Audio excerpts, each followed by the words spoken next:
Bienvenue dans Stéroïdes, le podcast qui fait l'exégèse des gros bras. Avec Stéphane Moïsakis et Rafik Djoumi. Bienvenue dans ce nouvel épisode de Stéroïdes, le podcast. Je suis Stéphane Moïsakis et je suis avec mon ami Rafik Djoumi. Salut Rafik. Salut Stéphane. Pour parler d'un film dont tu m'as grandement surpris, puisque c'est à ta demande. Bah si, ne fais pas les yeux comme ça, tu vois. Ne lève pas les yeux au ciel. Ça m'a énormément surpris que t'aimes un Renny Harlin, deux, un Stallone, tu vois, et trois, Cliffhanger, tu vois. Parce que tu m'aurais dit c'est Driven, j'aurais fait bon. Tu vois. Non, mais c'est... Et donc, tu m'as dit, viens, on va faire Cliffhanger. Pourquoi ? Non, pas pourquoi, mais en fait, si tu veux... Expliquez-vous maintenant, monsieur. C'est très surprenant parce que c'est pas du tout trop... Enfin, c'est pas vraiment le genre de film d'action que t'aimes, en général. Bah, écoute, si, je veux dire, pour moi, Cliffhanger, c'est... voilà, on va... Traque au sommet, en français. Traque au sommet, ouais. On va surprendre personne en qualifiant le film de Die Hard montagnard. Puisqu'il a été fait de toute façon à une époque où tous les films d'action étaient des Die Hard-like. Et je trouve effectivement que, comment dire, même si je suis pas un grand fan de la montagne en tant que ciné-génie, c'est-à-dire que j'aime bien prendre des vacances en montagne, mais j'ai toujours trouvé au cinéma qu'il manquait quelque chose dans ce type de décorum, qui fait que c'est pas riche en fait. Je sais pas exactement comment le définir. C'est moins sexy pour moi qu'une jungle amazonienne par exemple sur un écran. Mais je trouve que le film réussit assez bien à transmettre un peu cette sensation des grands espaces, de la dureté du terrain, du froid, enfin des vraies sensations d'une part. Et puis il y a ce côté aussi, comment dire, récit sur des roulettes. Il n'y a pas grand-chose qui dépasse. Voilà, qui dépasse, qui surprenne. Et en même temps, c'est un peu ce que tu attendais de voir et ça l'est. Enfin bon, il y a plusieurs phénomènes qui ont fait que le film m'a plutôt plu. Et je trouve pour le coup que la mise en scène de Renny Harlin n'est pas aussi mollassonne que sur Die Hard 2 par exemple. Alors, à l'époque, j'ai souvenir d'un truc quand même assez pénible. Le truc, c'est que je pense, on va en venir là-dessus, que Renny Harlin est quand même extrêmement tributaire en tant que réalisateur en fait de ses collaborateurs. En tout cas de ses collaborateurs, parce que en gros c'est pas du tout.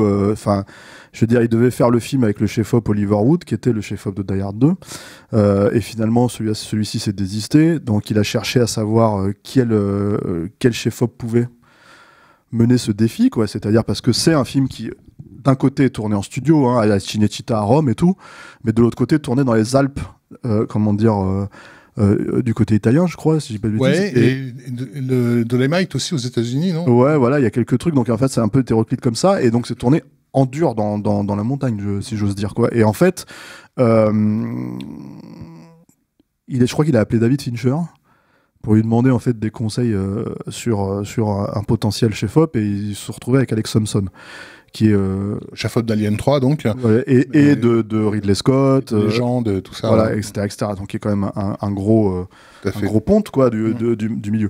Et donc ça c'est premier déjà collaborateur qui change. Au montage, tu ne te retrouves plus avec Stuart Baird, en fait, comme c'était le cas sur Die Hard 2, mais avec Frank Uriost. Frank Uriost, quand même, pareil, monteur de Die Hard, Robocop, Basic Instinct à cette époque-là, donc bon, c'est quand même un cador, quoi. Quelqu'un qui a été nommé à l'Oscar pour Robocop. Peut-être qu'il l'a eu aussi, d'ailleurs, je suis pas sûr. Et sur Basic Instinct, il n'avait pas une... Je sais plus, mais en tout cas, je sais qu'il a été nommé pour Robocop, ça c'est sûr. Et un type, d'ailleurs, brillant, et que j'ai interviewé à l'époque pour le hors-série. À qui Sharon Stone doit sa carrière, parce que c'est lui qui lui a dit « ferme ta gueule et laisse-moi faire » pour la séquence d'interrogatoire de Basic Instinct. Ouais, voilà. Non, mais c'est en plus, il fait ça avec tous les réalisateurs, parce que, en gros, son modus operandi, c'est... Je fais un premier cut de mon côté, vous me laissez faire. Et comme beaucoup de monteurs, quand tu lui poses la question, en gros, l'idée, c'est qu'il ne sait pas exactement pourquoi il cut de cette manière-là, mais c'est une espèce de musicalité de cinéma qui lui convient, quoi. Alors bon, on est allé un peu vite en besogne sur tous ces collaborateurs-là, mais c'est vrai que c'est pour pointer du doigt une certaine différence, en fait, dans le cinéma de Renny Harlin, en tout cas de cette époque-là, puisque c'était quand même quelqu'un qui était aussi extrêmement tributaire du style de l'époque. C'est-à-dire que en gros, Die Hard 2 ou Fort Fairlane, surtout, c'est des films en fait assez estampillés un peu années 80, etc., etc. Et même s'il y a l'idée d'utiliser le scope, ce qui n'était pas forcément flagrant dans les films d'action à cette époque-là, c'est Die Hard, je trouve, qui a beaucoup changé ça. Comment dire, voilà, là, il y a une patine classique. Il y a du classicisme, on va dire, dans comment dire, Cliffhanger, que tu n'avais pas forcément jusqu'ici dans son cinéma. On a fait un gros épisode sur Universal Soldier il y a quelques mois, où on a pas mal parlé de l'histoire de Carolco, puisque c'est une prod Carolco. Tout à fait. Avec cette explication qu'il y avait ce film, en fait, Isobar, qui était un énorme projet, etc., etc. Il y a un autre film, en fait, qui n'a pas été fait, qui se dessinait en fait dans le dans le sillon de Cliffhanger, qui a failli être fait avant et qui a failli être fait après, qui s'appelle Gale Force, qui était un projet pour à la base Renny Harlin et Stallone. C'était leur premier film à la base ensemble. C'était donc un Die Hard dans un ouragan. Voilà, c'est ça, exactement. C'est-à-dire qu'ils se battaient contre des braqueurs en fait qui étaient des pirates modernes, quoi, qui venaient braquer une île. Et il y avait un ouragan à ce moment-là. Et voilà. Et en gros, ce qui s'est passé à cette époque-là, c'est que même problème que sur Isobar, on vous renvoie à l'épisode d'Universal Soldier si vous voulez entendre cette histoire. La Carolco a décidé que le budget de 40 millions de dollars était beaucoup trop élevé pour Gale Force. Ce qui fait qu'ils se sont rabattus sur ce Cliffhanger. Qui coûte le double. Qui a fini par coûter 70 millions de dollars. Mais après, les budgets devenaient de plus en plus conséquents. Et puis, on sait que c'est des flambeurs. Hein. C'était des flambeurs chez Carolco, quoi, Mario Kassar et Andrew Vajna. Et en gros, ils sont partis sur ce prémisse, en fait, de Cliffhanger, qui est effectivement, comme tu l'as dit toi-même, un Die Hard dans la montagne. Il y a, un groupe de braqueurs qui Oui, donc on résume un peu. Pitch-le, vas-y. Pitch, en gros, Stallone joue le rôle d'un secouriste qui, plusieurs années auparavant... quelques mois. C'est quelques mois. Ouais, 8 mois. Ok. Aide un de ses amis, joué par Michael Rooker, qui s'est coincé en fait au sommet de la montagne avec sa petite amie, et donc vient à leur secours avec un câble tendu, et en fait en tentant de rapatrier la petite amie, son harnais de la jeune fille lâche, il la rattrape par la main, mais en fait le gant de la jeune fille glisse et donc elle meurt. Et donc trauma, culpabilité, il décide en gros d'arrêter. D'autant que bien sûr son ami, donc joué par Michael Rooker, lui en veut, on s'en doute, à mort, même si c'est pas de sa faute, il a fait un peu ce qu'il pouvait.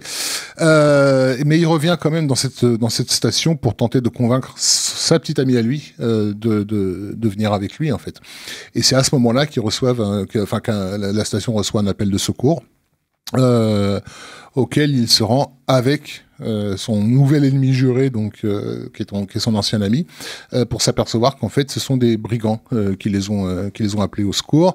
Tu le racontes avec beaucoup de mystère, parce qu'en fait en vrai on le sait déjà, donc c'est des brigands. Exactement. Nous les spectateurs on a vu la spectaculaire scène de braquage. Oui, tu peux le dire spectaculaire, parce que ça fait partie des raisons pour lesquelles j'aime bien ce film. Ouais, c'est le côté James Bond en fait. Exactement. Il y a une véritable séquence à la James Bond qui est donc un convoyage de fond avec de gros avions militaires qui en fait est comment on appelle ça quand on passe d'un avion à l'autre, transfert d'argent et donc les gars piratent en fait ce truc et mais ratent leur coup, parce qu'un des agents du FBI qu'ils pensaient avoir buté n'est pas mort, et en fait flingue l'appareil qui va se cracher dans les montagnes, et tout l'argent se retrouve éparpillé dans des mallettes spéciales aux quatre coins de la montagne. Et donc ces mallettes sont équipées de trackers, et en fait ils ont appelé ces secouristes pour que les secouristes les obligent à pister les montagnes, les valises, ces trackers.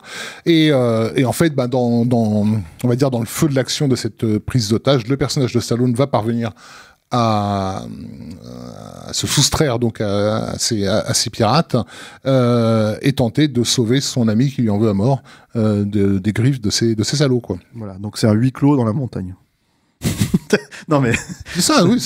En gros, non, mais c'est un en gros, le le personnage de fait devient un John McClane puisqu'il connaît très bien. Oui, alors à John McClane, attention.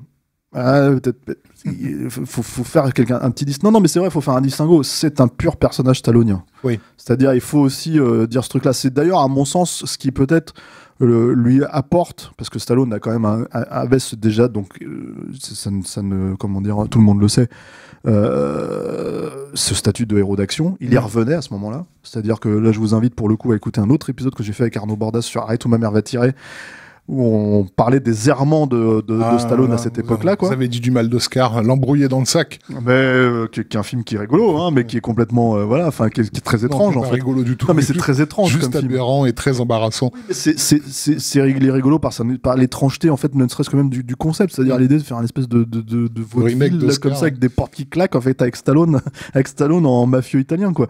C'est très très étrange, quoi, par John Landis, et c'est donc un remake d'Oscar, en fait, avec comment il s'appelle, Louis de Funès, en fait, qui est donc dont le rôle est repris par Stallone, quoi. C'est très très très très étrange. Je vous invite à jeter un œil sur le film. Et on parlait de tous ces errements là, et cette idée, en fait, que d'un seul coup Stallone se disait non mais bon, moi je suis un héros d'action, j'ai fait Rocky, j'ai fait Rambo, je vais revenir à ça parce que je vais revenir à ce que je sais faire, quoi. Ce qui explique la scène d'ouverture, qui est une scène, comment dire, qui moi je trouve la meilleure scène du film, hein, en réalité, c'est-à-dire d'une efficacité absolument redoutable. Et c'était quelque chose dont on s'était relativement accoutumé quand même à l'époque, d'avoir des séquences d'ouverture qui t'agrippent et qui souvent étaient basées sur un trauma. Je sais que tu aimes celle de Cliffhanger, je sais aussi que tu préfères de très loin celle de Ace Ventura 2. Qui est une parodie qui est une parodie directe de cette. Non mais attends, parce que j'ai une anecdote hein, sur cette scène. Mais vas-y. Mais effectivement, non, le fait est que c'est le propre de ces scènes-là aussi, outre le fait de te poser un personnage, parce que tu sais qu'en gros de quoi va être fait sa psychologie après ça, c'est surtout que ça te permet de patienter. Parce que dans les 10 minutes suivantes, t'as quand même le temps de poser tes personnages, et moi je sais que j'aime bien justement tout ce moment où Stallone revient, essayer de parler à son ancienne amie. J'aime bien parce que c'est filmé comme un vrai film des années 60 en fait, presque. Bien sûr. Ouais, non, mais je suis d'accord avec toi.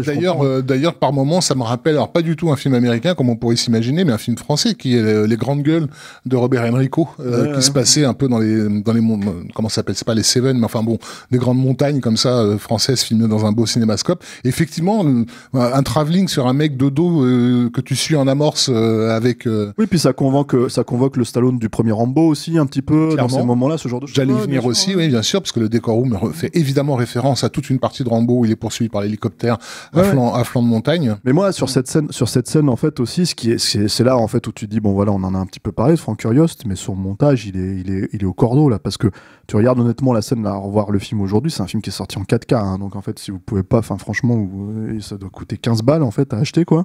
Ça fait partie de ces films qui ressortent en vidéo sans aucun problème, quoi, en physique et tout. Donc si vous voulez voir le film dans la meilleure copie possible, en tout cas actuellement, c'est vraiment, il y a le 4K qui existe chez Studio Canal. Et en fait, moi j'ai revu le film comme ça faisait quelques années que je l'avais pas revu. Et effectivement, dans cet écrin, tu te dis, ah ouais, donc c'était vraiment un film de cinéma, avec cette scène. Moi, je trouve sur le papier, le dialogue est pas terrible, tu vois, dans la scène d'ouverture, quoi. Tout cet échange où ils essaient de te faire comprendre qu'ils sont amis, sont tous les trois amis, etc., etc.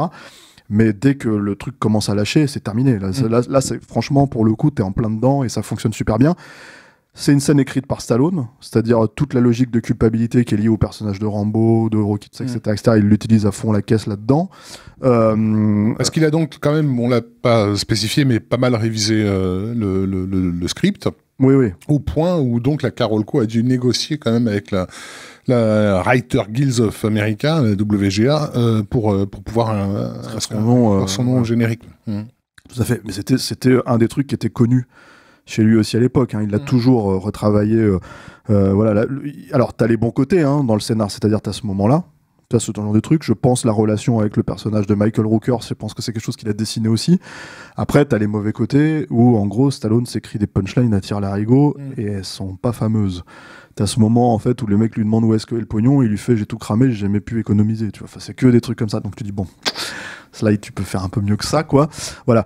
Maintenant, moi, j'ai une anecdote sur la scène d'ouverture. C'est je l'ai vu 2 fois en salle à l'époque, le film, quoi. Comme quoi, bon, ça m'avait quand même un petit peu chauffé. J'avais envie de le revoir et tout, quoi.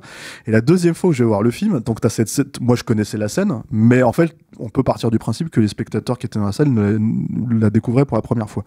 Et en fait, t'as un moment donné où la nana lui dit, donc moi, ça m'a plus fait rire. Mais je pense qu'il y a des cinéphiles à qui ça aurait gâché la scène, en fait. C'est que t'as la nana qui lui dit on se retrouve, tu sais, enfin celle qui va mourir, elle lui dit alors on se voit toujours ce soir pour le dîner de ce soir, et tout ça, etc., etc. Et t'as Stallone qui fait bien sûr, tu vois, parce que tout est bon enfant, va bien, et en fait tout va bien, ça va bien se passer, et tout ça, etc., etc. Donc la nana passe, le harnais lâche, Stallone court la rattraper, il essaye de la sauver. À ce moment-là, en fait, dans le film, normalement à cette époque-là, enfin, de l'image de Stallone, c'est quand même Rambo et il va la sauver, oui. Donc normalement, il va la sauver. C'est aussi sur ça ce quoi jouer comment dire la scène d'ouverture pour choquer le spectateur, tu vois. Et en fait, si tu veux, elle lâche, elle tombe.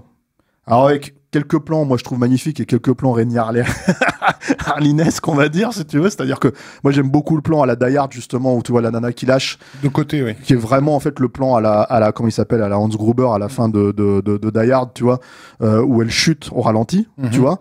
Mais par contre, en fait, dès que tu la vois justement de côté avec le truc qui lâche et tout ça, etc., ça marche plus du tout, quoi. Elle meurt. Et là, il y a un pélo dans la salle qui balance, mais ça marche toujours pour le dîner de ce soir. Et là, la salle explose de rire, tu vois. Donc la tension est complètement lâchée, quoi. Et moi, j'avoue, ça m'a fait rigoler. Mais en fait, avec le recul, je me suis dit, putain, si je l'avais vu la première fois, et que le mec, il m'avait fait ça, je pense que j'en aurais voulu à ce connard, parce que j'étais un peu à fond dans la scène, quoi, tu vois. Comme je savais que le film ne retrouvait plus cette tension, finalement, en tout cas pas ces films de tension, j'avoue que j'ai trouvé ça rigolo, tu vois. Mais il y avait un mec qui a balancé ça pendant la salle, c'était assez marrant, quoi. Et voilà, c'était mon anecdote de cinéma. Reprenons, Rafik. Et oui, donc et ensuite, voilà, il y a le gros morceau d'action effectivement qui arrive derrière, c'est cette espèce de scène de braquage en plein ciel, ouais, tout à fait, qui nous présente donc le personnage psychopathe de John Lithgow. John Lithgow qui devait à la base, alors ce personnage devait être interprété par Christopher Walken. Oui. Qui finalement s'est dit je peux pas danser dans la neige donc je vais pas le faire, tu vois, dans la montagne, quoi, et il s'est barré. Et du coup ils ont failli le remplacer par le chanteur de Roxy Music, Brian Ferry. Ah bon?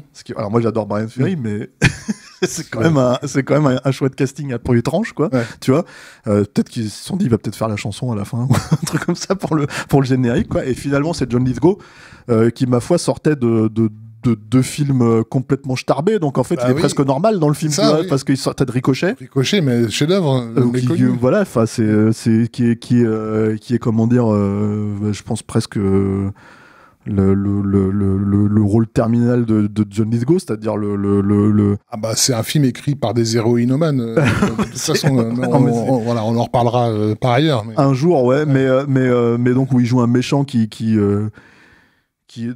te fait comprendre à demi-mot qu'il aurait aucun problème à violer des chiens. Tu vois, donc c'est quand même voilà. Et qui se bat avec une armure faite de bottins téléphoniques. Voilà. Donc bon, dans un film complètement taré, on vous invite à le découvrir si vous connaissez pas Ricochet de Russell Mulcahy. Et surtout l'esprit de Cain de Brian De Palma, où il est je pense que le terme roue libre a été inventé pour lui, quoi, tu vois. Donc là presque on a envie de dire c'est la sobriété même dans ce film. Pourtant John Hall. Pourtant il est quand même très méchant. Encore une fois, on a cité James Bond tout à l'heure parce qu'effectivement cette scène de braquage il fait irrémédiablement référence. Et d'ailleurs je pense que le fait que ce soit justement du cinémascope, des avions militaires, joue pas mal dans la façon même de cadrer. Il y a un côté entre guillemets pépère. Alors je sais pas si c'est Rémi Harlin lui-même qui a géré tous les plans, parce que tout ça est filmé avec hélicoptère et tout ça, ou si c'est le même genre de technicos qu'on trouve justement sur les James Bond, qui à la John Glenn, quoi. Mais en tout cas c'est vrai que en salle, à ce moment-là, et surtout que c'était une époque où James Bond n'était plus, puisque... Non, ça faisait 4 ans qu'il n'y avait pas eu un James Bond. GoldenEye s'était permis de tuer. 2 ans après, voilà. GoldenEye, du même scénariste, d'ailleurs. Et donc, ça faisait un peu plaisir pour ça. Et donc, du coup, le surjeu de Lithgow, et pas seulement lui, même ses hommes de main, enfin, ils sont, tous plus caricaturaux. On va en parler, mais moi, j'ai Craig Fairbass, qui est cet English, là, qui joue le fan de foot, là, et qui a une baston à la fin avec Michael Rooker, c'est pas le meilleur acteur du monde, c'est pas Laurence Olivier, quoi, on va dire, si tu veux, quoi. Non, mais c'est vrai, il y a Léon aussi, qui est, le grand noir baraqué, là, qui se fait planter par Stallone. Sur les stalactites, non? Ouais, voilà, c'est ça. Et t'as... Puis bon, de toute façon, après, quand t'as John Lithgow, de toute façon, bon, le reste, c'est... Voilà.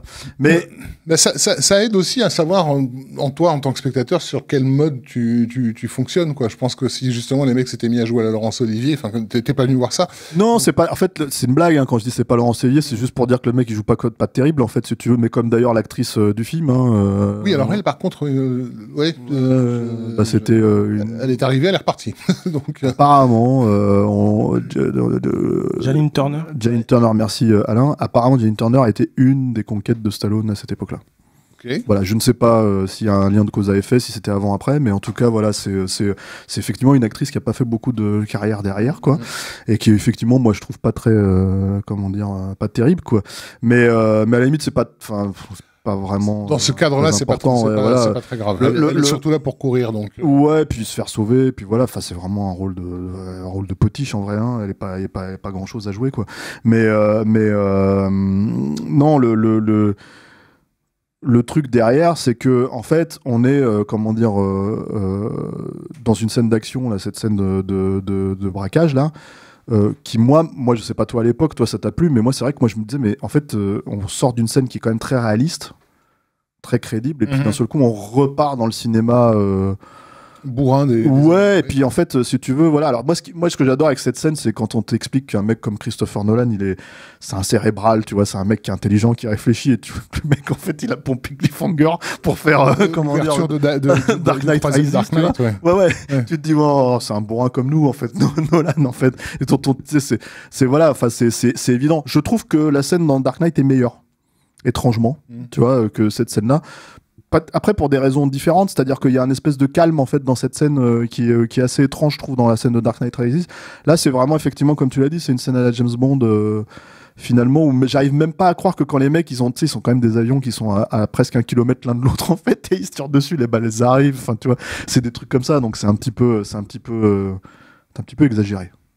Voilà. Moi je trouve, tu vois. On se croirait dans un film d'action américain des années 90. Exactement, parfois. Tu vois. Non mais alors, et avançons aussi quand même un petit peu dans le récit. Le fait est que, quoi qu'on en dise, entre cette scène d'ouverture qui marque et ce hold-up qui marque aussi, le film par la suite, il va plus vraiment trouver de solution pour donner un surcroît de spectacle, on va dire. On rentre dans le survival, en gros, avec Stallone qui joue au chat et à la souris, mais en termes de vista, de visuel, j'ai pas l'impression qu'on retrouve ce niveau-là. Alors, il faut savoir que c'est un tournage qui est complexe quand même. C'est-à-dire que, alors, Renny Harlin, que moi, finalement, un bon gros Finlandais sympathique, tu vois, à coupe de Kim Basinger, tu vois, de cette époque-là, avec ses cheveux longs, blonds, là, tu vois, t'as l'impression qu'il passait autant de temps à s'occuper de ses cheveux que, tu sais, la pub Pétrolane des comment t'appelles ça, des nuls, là, où ils allaient chercher James Cameron. Ouais. Je pense qu'ils pouvaient pas la faire avec Renny Harlin, parce qu'en fait, ça aurait contredit le truc, quoi. Il a une chevelure aussi magnifique que celle de Kim Basinger, quoi. Non, tu vois, en vrai, quoi, à cette époque-là, maintenant, il s'est coupé les cheveux depuis. Mais il fait des moins bons films.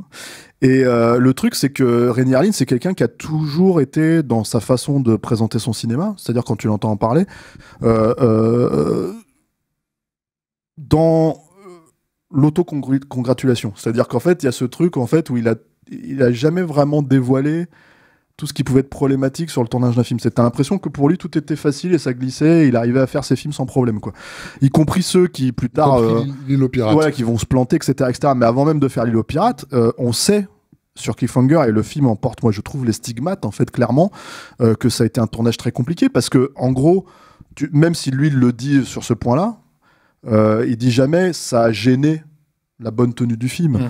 Dans le making-of, il dit on a eu tout, on a eu les blizzards, on a eu la météo qui changeait, tous les machins. Ben, j'ai envie de dire, ça se voit un peu, parce qu'en fait, en gros, on n'est pas dans une époque où en fait on rattrapait ça numériquement. On était vraiment à cheval entre le cinéma en fait qui était fait avec des effets spéciaux optiques pour masquer en fait, si tu veux, le tournage en studio, et la transition avec le cinéma numérique le même été, avec Jurassic Park qui allait finalement ouvrir des perspectives énormes, quoi. Ouais, c'est là où je vais jouer mon vieux con réactionnaire.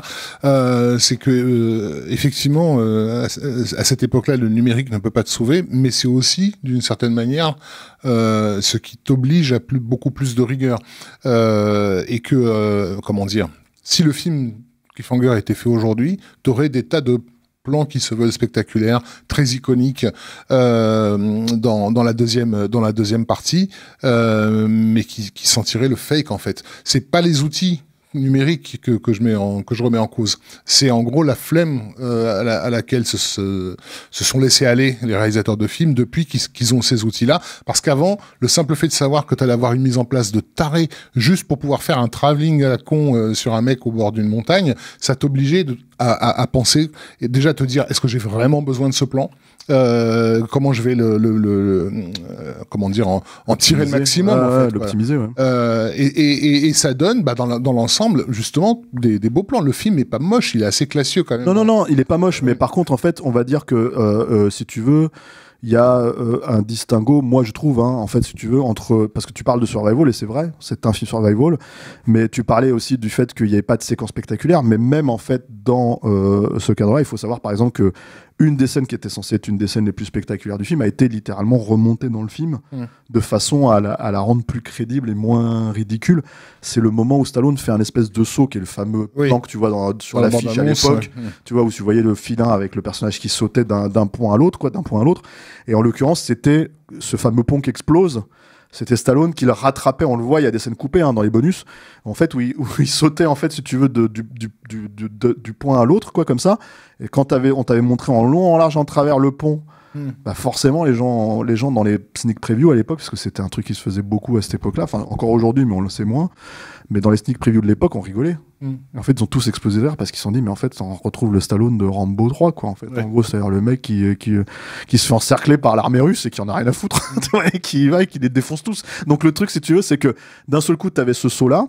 Les mecs se sont dit, bon, là, on est emmerdé, c'est effectivement spectaculaire. D'ailleurs, le cascadeur qui avait fait ce truc, parce que je crois que c'est dans ce film qu'il y a une cascade qui est homologuée par le livre Guinness des records, justement, comme le saut le plus long fait dans une cascade cinématographique. C'est possible, je sais pas, mais je sais plus. Mais en tout cas, en fait, si tu veux, ce truc a été rattrapé finalement et re-shooté de manière à s'insérer dans un autre moment, un autre moment du film, où en gros, effectivement, Stallone essaye d'échapper à des poursuivants et se retrouve à sauter et finalement atterrir dans des arbres où ils se sont dit, bon, ça marchait dans Rambo, le premier Rambo à la fin, donc on va le faire là aussi, histoire de quoi. Et du coup, t'as ce moment spectaculaire. T'as la scène d'action finale aussi, mais là on va en parler parce que c'est moi là, je pense que le film en fait il perd progressivement de sa force en fait d'être son classicisme justement. C'est que alors au fil du rafistolage du film, parce que c'est un film qui a été rafistolé, il faut le dire, tu te retrouves avec des scènes de toute évidence tournées en studio, avec une disparité, je trouve, entre les scènes de montagne et les scènes de studio qui sont flagrantes. Là, je vais même pas parler de ce plan, par exemple, où t'as Stallone qui est en train de grimper la falaise et d'un seul coup, en fait, le travelling arrière, en fait, te vend un made painting, en soi assez joli, mais qui questionne une problématique de mise en scène, parce que pour moi, un made painting, c'est une augmentation du décor, si tu veux, pour te montrer en fait, on a tourné là, mais en fait, on n'avait pas la perspective, donc on y va. Et là, le problème, c'est qu'en fait, c'est pour te montrer une espèce d'immensité de montagne, un truc que tu sais depuis le début du film, puisqu'on te le montre par A plus B à chaque fois. Et en fait, juste un truc pour te montrer, attention, Stallone, il va grimper très très haut, tu vois. Par exemple... ça nous gêne, nous, parce qu'on connaît la technique du matte painting et tout ça, et qu'on est accoutumé à ça. Mais moi, je l'ai vu avec des spectateurs lambda, le film. Et ce genre de moments-là les ont impressionnés. Et précisément le plan auquel tu fais. Le plan auquel je référence, moi, oui, c'est un problème. C'est pas un problème d'être impressionné par le plan. En soi, je peux apprécier la technique. Non, mais pour eux, ils pensaient vraiment que Stallone le faisait. Ouais, alors, tu vois, par exemple, il y a un vrai plan qui est très très surprenant et très très bon, moi je trouve au début, et qui est encore bon aujourd'hui. C'est que justement dans la présentation de la scène d'ouverture, alors je reviens un tout petit peu en arrière, mais vraiment, tu as ce qu'on appelle un Texas Switch. C'est-à-dire, en fait, un élément, un volet qui va permettre, en fait, si tu veux, que ce soit de la mise en scène, un mouvement de passer du cascadeur à l'acteur. Voilà, exactement. Et en l'occurrence, en fait, ce qui se passe, c'est que dans la scène, d'ouverture, t'as un plan où Stallone est accroché à la falaise. Donc tu le vois, c'est clairement lui. C'est le fameux plan qui a servi aussi sur les jaquettes Quick de la VHS, quoi. Tu vois. Et en fait, le truc, si tu veux, c'est que dans ce plan-là où il est accroché, où c'est lui qui le fait, il est accroché au bout de la falaise et tout ça, etc. C'est Tom Cruise style, tu vois, dans Mission Impossible 2. T'as un hélicoptère qui passe, en fait, dans le champ, et qui, en fait, masque le Texas Switch, qui fait qu'on passe d'un seul coup, c'est un plan continu, on passe d'un seul coup, en fait, au cascadeur oui. qui grimpe la falaise, en fait, et qui, est un alpiniste avéré, et dont j'ai oublié le nom, mais qui nous a quittés, en fait, juste après le tournage du film, en fait. Le film lui est dédié, quoi. Et c'était un alpiniste allemand très, très réputé, quoi. Et en gros, en fait, ce plan-là, si tu le sais pas, tu l'achètes, tu l'achètes totalement. Alors en 93, c'est sûr, il était incroyable ce plan. Aujourd'hui, tu vois un petit peu les transparences, hein, faut pas se leurrer, quoi. Mais malgré tout, c'était une vraie idée de mise en scène, en fait, si tu veux, qui te vendait totalement la séquence. Et dans ce moment-là, tu te dis, ok, Stallone, il a bossé. Surtout qu'il était, à cette époque-là, il avait 46-47 ans. Il était au top de sa forme, quoi. Et en fait, voilà, je veux dire, il avait des bras monstrueux. Je me rappelle, c'est quand même un film qui a été énormément hypé en amont, en fait, un cliffhanger, avec notamment, t'avais, je crois que c'était Denisot qui était allé l'interviewer sur, à la Cinecittà, quoi, et t'avais, je me rappelle que dans le journal du cinéma, ça m'avait fait halluciner, il était interviewé, il avait des bras, mais tu l'avais jamais vu comme ça, tu te dis, oh, putain, et en même temps, c'est cohérent, puisque c'est l'idée de jouer un alpiniste, et de, voilà, quoi, mais, bref, donc tout ça pour dire qu'en gros, il y avait toute une hype autour du film, il y avait une façon d'essayer de le vendre, et tout ça, etc. Studio Canal commençait à avoir des billes, hein, dans Carolco à cette époque-là. Hein. C'était aussi... c'était déjà bien entamé. T'avais le Crédit Lyonnais, t'avais tout ça, t'avais tout le tralala, hein, toute la foumoila financière qui était derrière. C'est fait avant la sortie de Terminator 2, je crois. Ouais, mais voilà. Donc en fait, qui explique pourquoi en fait on se retrouvait avec des exclus comme ça dans le journal du cinéma. Hein. Mais voilà, il faut quand même préciser que voilà, c'était un film qui était rafistolé. Et moi, je sais pas ce que t'en penses toi, mais il y a notamment 2 scènes où je trouve que le film perd vraiment de sa superbe et rentre vraiment dans le cinéma un peu, des années 90, classique et assez, finalement, moi je trouve un peu ringardisé aujourd'hui. T'as cette scène où Stallone est poursuivi par Rex Linn, c'est-à-dire comment t'appelles ça, cette espèce de second couteau avec une moustache et qui est chauve là, qui est un espèce, tu vois le mec tout de suite, tu te dis bon lui c'est un bouffeur de viande, tu vois, et en fait il lui court derrière, etc. Et en gros, Stallone passe sous sous la glace, tu sais, dans l'eau. Et en fait, le but avec des piolets, façon McLeane, justement, dans, sous la table dans Die Hard, quoi. Où cette scène, c'est plus le studio à 300 km. Ouais. Vraiment, et la lumière, et le décor. Tu sens que c'est vraiment une zone dans la montagne où tu te dis, mais vous avez pas cherché à nous amener là-dedans, tu vois. Et t'as la scène d'action finale où donc t'as des moments où c'est Stallone ou son cascadeur, on va dire, si tu veux, qui s'accroche à une espèce d'escalier en fait sur le rebord de la montagne. Donc ça c'est le premier plan. Et puis dès que t'as un autre plan, en fait c'est Team America parce qu'en fait tu vois littéralement le jouet de Stallone en fait qui est accroché à l'échelle qui se détache, tu vois. Et un hélico en jouet, en fait, si tu veux, qui lui tourne autour. Et honnêtement, c'est des plans aujourd'hui, ils passent plus, quoi. Tu vois, moi, je sais pas ce que ça t'a fait, tu vois, en voyant le film. Parce que... écoute, non. Après, il y a des plans spectaculaires dedans, avec des perspectives forcées, avec des trucs, en fait, si tu veux, voilà. Mais au milieu, t'as des trucs où tu dis, mais putain, ça marche plus. Alors aujourd'hui, ça sera en numérique, comme tu l'as dit, ça sera en numérique, probablement torché avec une doublure numérique à chier. Mais en fait, c'est assez étonnant, je trouve, en fait, de se dire, ah ouais, putain, il y a encore 30 ans, on faisait ça comme ça. Vous faisiez ça comme ça, mais ça passait. C'est-à-dire qu'en fait, on était genre, c'est le jouet Stallone. Parce qu'il y avait tout un tas de trucs qui venaient jouer là-dessus, et notamment, on est aussi à cette époque dans l'explosion des bandes-sons multipistes de sa race, quoi, du Dolby SR et compagnie. Donc, ça te vend le truc. Je veux dire, l'échelle et l'hélicoptère, peut-être qu'ils sont un peu lèges en termes de maquette, mais le bruit qu'ils font, oui. Moi, je sais que c'est un détail, hein, mais ça fait partie des premières cassettes VHS que j'ai eues en Dolby Stereo. Donc, je testais quand même des trucs sur Cliffhanger. C'était avant que le Laserdisc ne déblatoue sur son passage, quoi. Et donc, ça te vend aussi l'effet, le son. Plus le montage, plus...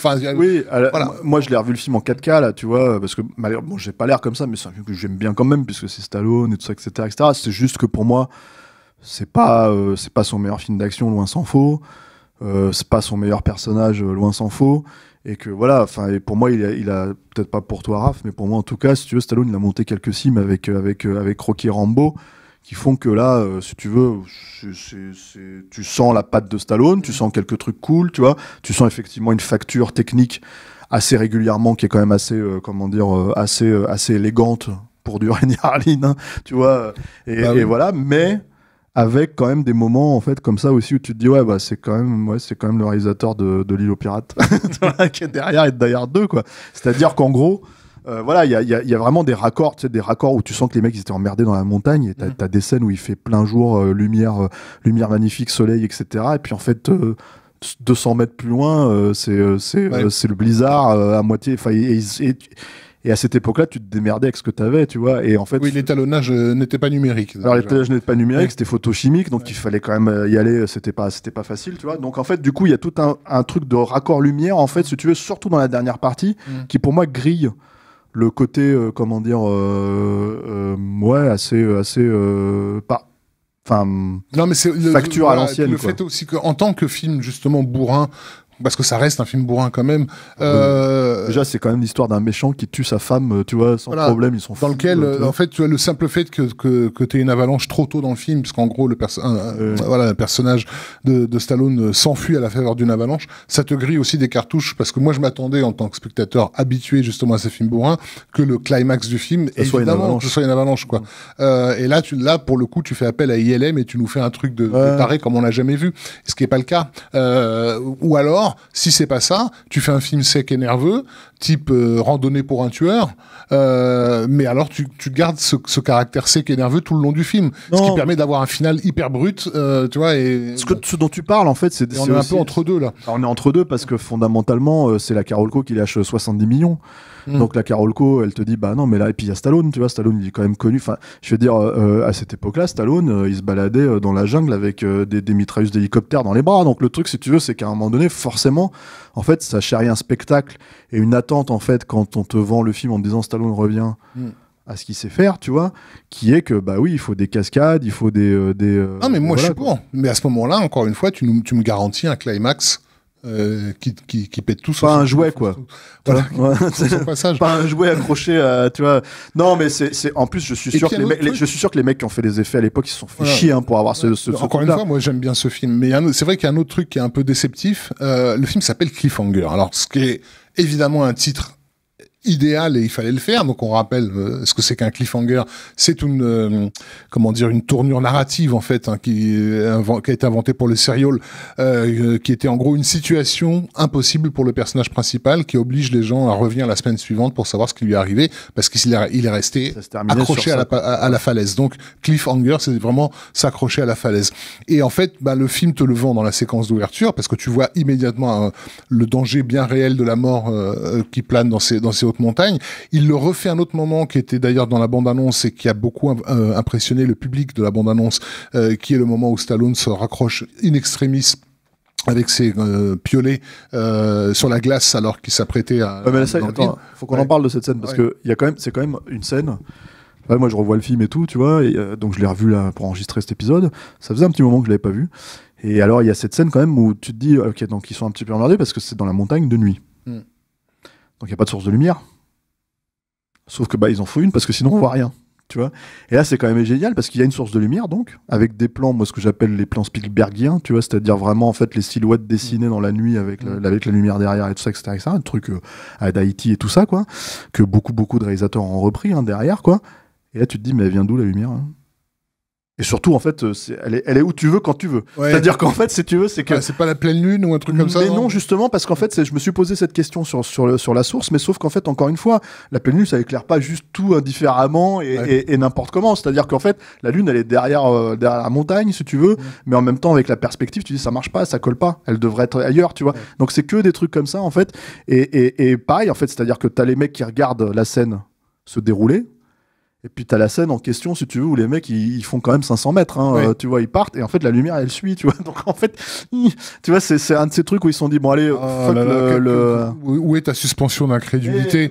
Non, mais après, mais tu sais, la sophistication en fait, ta sophistication en tant que spectateur fait que t'es obligé à un moment donné de te poser des questions. Moi, je pense que eux ils se sont dit ça passera. Ils ont fait ce qu'ils ont pu.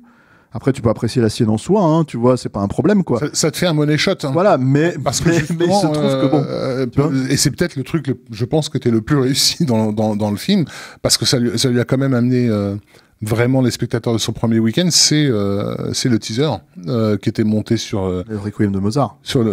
Alors c'était, moi j'ai le souvenir que c'était le Carmina Burana. Non, c'est Requiem de Mozart. Carmina Burana, c'est sur Waterworld. Ah bon? Ouais. D'accord, ok. Alors tu as sans doute raison. Non, c'est le Requiem de Mozart. Et d'ailleurs, effectivement, mais ça, c'est pareil. Tu parlais de Dirtploitation, tu vois, parce que c'est le terme que j'aime bien utiliser. Et effectivement, tu regardes le film, c'est-à-dire que t'as, donc t'as le braquage. T'as, le fameux scène dont on a parlé où Stallone saute, tu vois, avec le filin. C'est la scène, finale de Die Hard. La finale de Die Hard avec la lance à incendie. La scène où il est sous l'eau et il tire avec le piolet, c'est la scène où il est sous la table et qui merci beaucoup du conseil, tu vois, quand il tue le terroriste et qu'il lui vide son chargeur à travers le logo de Nakatomi et tout. T'as tout un tas de moments comme ça, en fait, si tu veux, qui sont effectivement des moments littéralement repris de Die Hard. Et du coup, comme ça se faisait pas mal en fait à cette époque-là, d'ailleurs d'utiliser la musique de Beethoven, tu vois, en fait, comme un motif en fait musical qui revenait régulièrement, qui était le motif aussi des bad guys, quoi. Et là, en fait, si tu veux utiliser le Requiem de Mozart, ça devenait d'un seul coup plus cohérent, en fait, si tu veux, dans une bande-annonce, en tout cas pour vendre le truc. Moi, ce qui m'a déçu, c'est qu'il n'était pas dans le film à l'époque, tu vois. Même si j'aime bien la musique de Trevor Jones, qui est chouette et tout, tu vois. Alors, non seulement elle est chouette, mais c'est marrant parce que c'est... Comment dire, je sais qu'à l'époque, ça faisait débat de savoir si un compositeur avait le droit de s'auto-pomper aussi rapidement, puisque, en gros, le thème de Cliffhanger, c'est à 3 notes près, un des thèmes du Dernier des Mohicans, qui n'était pas un film qui avait marché à l'époque, le Dernier des Mohicans, mais par contre, chez les spectateurs qui avaient vu le film, la musique était restée très marquante et le disque s'est mieux vendu que le film en définitive. Et comme il y avait, j'imagine, un bisbille entre Randy Edelman, merci, Randy Edelman et Trevor Jones autour de la paternité de la bande originale, c'était un peu une façon pour Trevor Jones de se réapproprier son travail. Et donc le truc, c'est que ça fonctionne vachement bien sur le film. Comme c'est un film de grands espaces, ces espèces d'amplitude, qui te rappellent un peu un côté western, tout le début où tu suis cet hélicoptère dans la montagne, t'es vraiment dans un... Sauf que, alors, le moment, il y a cette espèce de moment, en fait, en suspension, avec le ralenti, etc., où je pense, en fait, que, tu vois, c'est ce type de moment-là parce que c'est des plans qui ont beaucoup été utilisés pour cette bande-annonce-là, tu vois, où les terroristes tuent, je pense peut-être, les 2 pires personnages qu'on puisse voir dans un film d'action américain de cette époque-là, c'est-à-dire les 2 surfeurs là. C'est des persos, mais c'est plus caricatural, tu meurs, quoi. Tu dis, c'est quand même étonnant d'essayer de leur donner une espèce... C'est là où, tu vois, pour moi, Rémi Harlin, t'as des moments où en fait, l'outil de mise en scène, c'est-à-dire le langage de la mise en scène, en fait, ça le dépasse un petit peu des fois, où alors, il se dit, tiens, j'ai vu ça ailleurs et je vais le reprendre, mais en fait, c'est pour des effets complètement... C'est-à-dire que Par exemple, je sais pas si tu te rappelles de ça, il y a 2 transtraves dans le film. En tout cas, j'en ai recensé 2. Il y en a un à la fin quand Gabe Walker, là, le personnage de Stallone, met le tracker sur un lapin. Et en fait, en gros, si tu veux, t'as le comment t'appelles ça? On en parlera de ça. Ah ouais. Non, mais tu vois, où t'as un transtrave parce que le personnage de Rex Linn, en fait, justement, court derrière et du coup, il est complètement désorienté. Et il y a un transtrave à ce moment-là où tu te dis, bon, d'accord, il est un petit peu désorienté, il comprend un truc, tu vois, je veux dire, le travelling compensé exprime, en fait, si tu veux, ce moment-là. Mais t'en as un autre, en fait, à un moment donné où, justement... Alors qu'on n'a pas de travelling compensé sur le lapin. Non, mais bon, tu vois, mais enfin, voilà, parce qu'on peut pas tout faire non plus, hein. Tu sais, c'est dans la montagne, avec un lapin, les lapins, c'est chiant à diriger, quoi, tu vois. Mais t'as ce moment, en fait, où t'as Stallone qui dit non, en fait, qui veut pas aller aider, tu vois, et qui veut pas retourner dans la montagne, en fait, quand sa nana lui demande, tu vois. Et en fait, cette espèce de plan très classique, très, comment t'appelles ça, très cinéma classique des années 60, tu vois. Sauf que, en fait, il s'en va en bagnole. Elle est de dos sur le pas de la porte, tu vois. Et en fait, il fait un transtrave à ce moment-là aussi. Tu fais pourquoi? Tu vois, vraiment, c'est un truc de langage, en fait, où tu te demandes pourquoi. Et, Parce que John Ford l'a pas fait. Oui, mais en fait, non, mais c'est pour la déconne. Je pense pas. ce que je veux dire, c'est que quand tu utilises le langage du cinéma, parce que il tente des trucs, en fait, si tu veux, on va dire, voilà. Non, bien sûr, je comprends. T'as le même problème. Je pense que pour lui, c'est un effet, c'est tout. Oui, mais c'est ça qui est étrange, c'est-à-dire que donc quand il fait un ralenti, tu sais, un petit peu solennel sur attention, on va tuer 2 personnages, si tu veux, qui sont des innocents. Non, mais qui sont des innocents. Et tu comprends la logique, sauf que les 2 innocents, c'est 2 douilles qui méritent la mort depuis le début, tellement t'as envie de les baffer, tellement c'est des relous, quoi, tu vois. Et qui sont des caricatures de, enfin, je veux dire, c'est pas des surfeurs, c'est des caricatures de surfeurs, en fait, des neiges, quoi. Ouais, tu fais, ok. Et là, tu te dis, mais t'as de l'empathie pour ces persos, vraiment. C'est très étrange, en fait. Et c'est presque même je trouve un acte manqué. Parce que en fait t'as un autre perso où il recommence un tout petit peu ça, mais c'est savonné au montage, tu vois, je pense.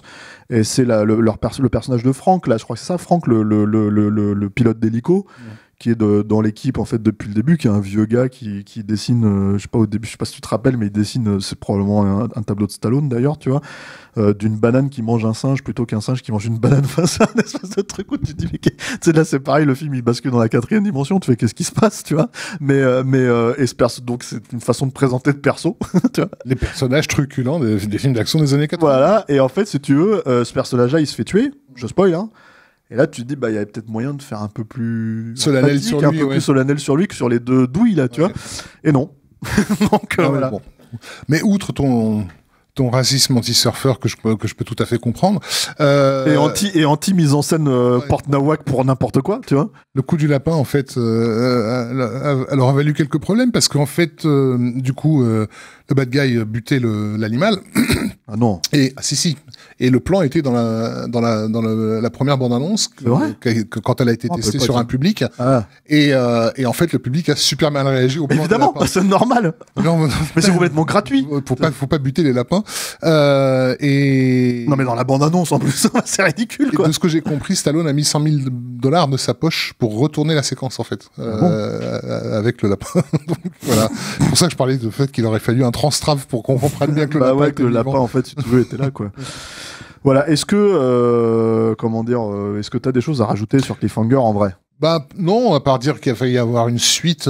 Alors, à l'époque, il devait y avoir une suite qui s'appelait The Dam. The Dam, ouais, c'est ça. C'était en fait, en gros, c'était Gabe Walker qui se retrouvait à combattre des terroristes qui prenaient en otage un barrage. Barrage, tout à fait. Voilà. Alors, je sais plus où il était le barrage. Voilà. Mais apparemment, c'est pas le barrage Hoover. Je crois que c'était ça. Séquence qui nous mène directement à Universal Soldier et la boucle est bouclée. Voilà.